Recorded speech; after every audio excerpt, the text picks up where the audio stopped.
एक समय की बात है। एक गांव में मोहन नाम का एक नौजवान रहता था।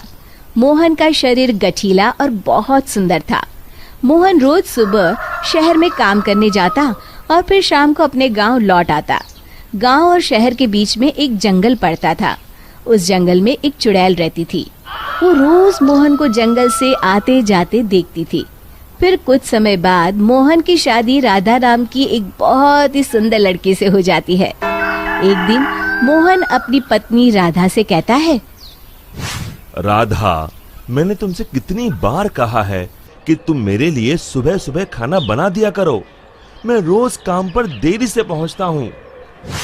मैं क्या करूँ जी, सारा दिन घर के काम करके मैं तो थक जाती हूँ, इसलिए मुझसे सुबह जल्दी नहीं उठा जाता। सुनो जी, मैं तो कहती हूँ क्यों ना हम अपने घर में एक नौकर रख लें। अरे भाग्यवान, अभी हमारी इतनी आमदनी नहीं है कि हम कोई नौकर रख सके। कल से मैं सुबह खाना खुद बना लिया करूँगा। खुश? इतना कहकर मोहन घर से चला जाता है। फिर अगले दिन से मोहन रोज सुबह जल्दी उठकर अपने लिए खाना बनाने लगता है। जब खाना बना ही रहा हूँ तो घर के सभी लोगों के लिए बना लेता हूँ। फिर मोहन रोज सुबह सबके लिए खाना बनाता और शहर में काम करने चला जाता। दूसरी तरफ राधा घर में सारा दिन आराम करती और घर के बाकी काम अपनी सास से करवाती।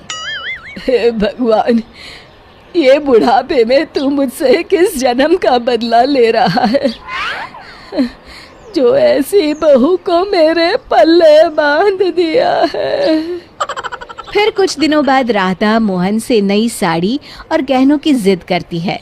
मोहन उसे समझाने की कोशिश करता है कि वो अभी ये सब खरीदने में असमर्थ है, लेकिन राधा नहीं मानती और राधा के रोज रोज के नखरों से तंग आकर मोहन गुस्से में घर से निकल जाता है।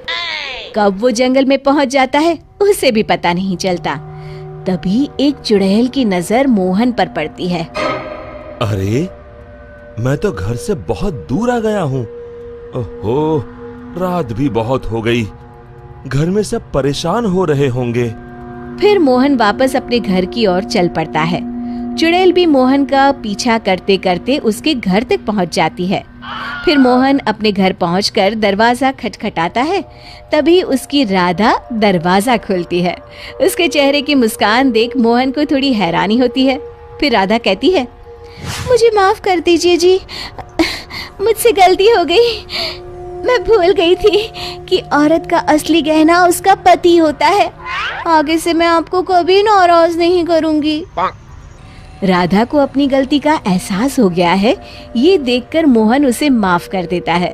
फिर अगले दिन से राधा रोज सवेरे उठकर मोहन के लिए खाना पकाती, घर के सारे काम करती, साथ ही साथ अपनी सास ससुर की खूब सेवा करती। अपनी पत्नी में आए इस परिवर्तन को देख मोहन की खुशी का ठिकाना नहीं रहता। एक दिन राधा की सास राधा से कहती है, बहू, आज मैंने घर में हवन रखा है। बाबा जी किसी भी वक्त आते होंगे तो सब तैयारी करके रख दे। जी माँ जी। फिर थोड़ी देर बाद बाबा जी अपने चेले के साथ उनके घर पर आते हैं। अलख निरंजन। आइए आइए बाबा जी, मैं आपका ही इंतजार कर रही थी। फिर बाबा जी हवन की तैयारी शुरू करते हैं और मोहन और राधा को हवन में बैठने के लिए कहते हैं। मोहन तो वहां आकर बैठ जाता है, लेकिन राधा वहां आने से मना कर देती है।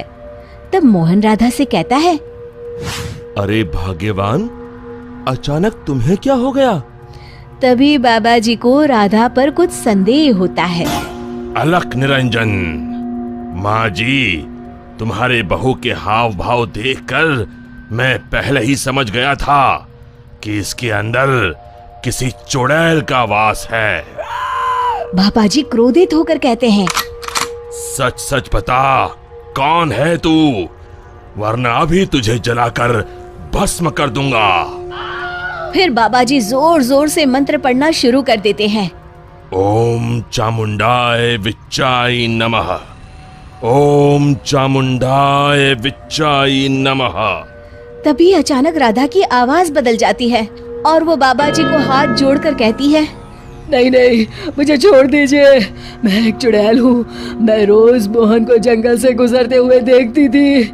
मैं मोहन की सुंदरता पर मोहित हो गई थी।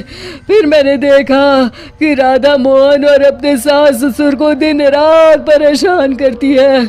और एक दिन मौका पाकर मैंने राधा के शरीर में प्रवेश कर लिया। मुझे कुछ मत करना, मैं अभी ये घर छोड़कर चली जाती हूँ। फिर हवा का एक तेज झोंका उस घर से बाहर चला जाता है और राधा बेहोश होकर नीचे गिर जाती है। कुछ समय बाद राधा को होश आता है। सारी असलियत जानने के बाद राधा को अपनी गलती का एहसास हो जाता है। आप लोग मुझे माफ कर दीजिए। मैं आज के बाद आप लोगों को कभी शिकायत का मौका नहीं दूंगी। शिक्षा: हमें हमेशा अपने परिवार वालों के साथ अच्छा बर्ताव करना चाहिए और अपना हर फर्ज निभाना चाहिए। दोस्तों, हमें उम्मीद है कि आपको हमारी ये कहानी पसंद आई होगी। कृपया हमारे चैनल को सब्सक्राइब करें और सभी अपडेट्स के लिए बेल आइकन जरूर दबाएं। और हाँ, वीडियो लाइक और शेयर करना मत भूलिएगा। Bye bye.